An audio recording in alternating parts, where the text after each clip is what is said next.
Hi, this is my video presentation of a clinical case that I had in clinicals. The chief complaint is a 16-month-old Caucasian male who presents with a fever for 2 days. The highest that it got was 102. The father also reports that the patient had been pulling on his right ear for 1 day, and he's concerned that he might have an ear infection. The father says he did not sleep well last night. He's been more tired than usual, and his appetite has been decreased. He denies any sick contacts in the home. The father denies any recent cough, congestion, wheezing, or rapid breathing. He denies any runny nose. The father said that the patient had not had any vomiting or diarrhea. He is urinating as he normally does. Denies any limping or complaints of pain in his arms and legs.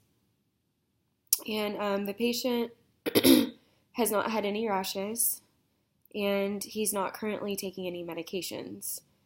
The patient is allergic to amoxicillin. He doesn't have any food allergies. No significant past medical history, no past hospitalizations or surgeries. His social history is that he lives at home with his parents. He does go to daycare, and it's unknown if any illnesses are going around the daycare at that time. His immunizations are up to date.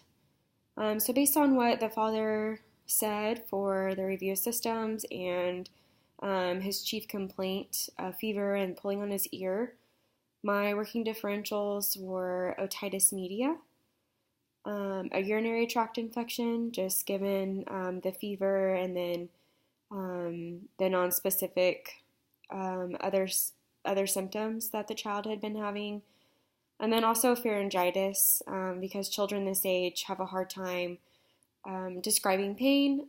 So those are what I was thinking in my head that the child may have. So for the objective part of the exam, his vitals when he came in were 100.9 for his temperature. His pulse was 102, respirations were 28, blood pressure was 90/58, and he was 99% on room air. So on my exam, the child was sitting on the father's lap through most of the exam. He cried, but the father was able to console him. He just looked like he didn't feel very good. His bilateral breath sounds were clear, no wheezing, no rapid breathing. Heart rate was regular. S1 and S2 sounds are normal. His pharynx was normal. No exudate was noted. Tonsils were not enlarged. His TMs were clear bilaterally. Landmarks were visualized. No redness or bulging noted. And no abdominal tenderness with palpation. It was soft and non-distended. So based on my exam, and given the fact that his breath sounds were normal, his ears were normal, my assessment and diagnosis for this patient was a UTI versus just a viral syndrome for him. And then the plan for lab tests and diagnostics, a urinalysis, a UA, is needed, just given the fever with nonspecific symptoms. For medications, he can take ibuprofen or Tylenol as needed for the fever. No referrals are needed at this time. And we got the results pretty quickly from his UA, and the UA was normal. There was no leukocytes, no nitrites. And so for education and follow-up for this patient, we discussed with the father that the fever appears to be likely viral in nature, as his exam was reassuring. The urine specimen did not show anything that would be concerning for UTI. Continue to treat the fever with Tylenol or Motrin.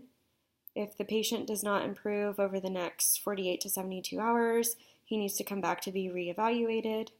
We also encourage the father to make sure that the patient is staying hydrated, and we discussed ways that he can tell that the patient is maintaining his hydration status.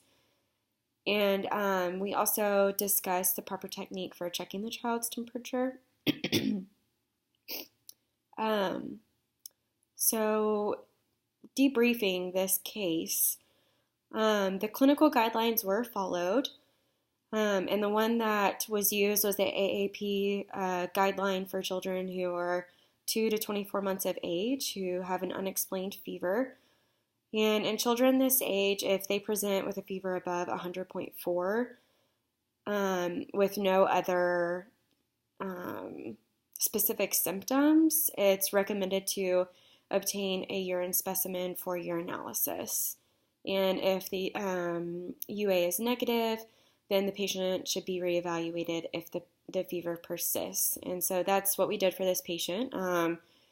We placed a bag on the patient for a specimen for urine, and it was normal. And so we just discussed with the father that if the child does not get any better, then he needs to be re-seen. And so I mostly agree with the decision my preceptor made in calling this a viral syndrome. However, looking back, I think I would have swabbed this child for the flu, as really young children who have the flu or non-complicated flu have localized findings, and fever and malaise, which this child had, are really the only recognized symptoms in really young children. And so even though the flu is a virus, it really may not have changed the course of treatment for the child, other than possibly being able to prescribe Tamiflu for him. I feel like it gives the parents a more concrete answer as to what is going on with their child, and a lot of the times that's what the parents want. They want to know what's going on. And so looking back, I think that I would have swabbed this child for the flu. I'm sorry. So all in all, I think that this case was interesting to learn from, and I mostly agree with the decision to call this a viral syndrome.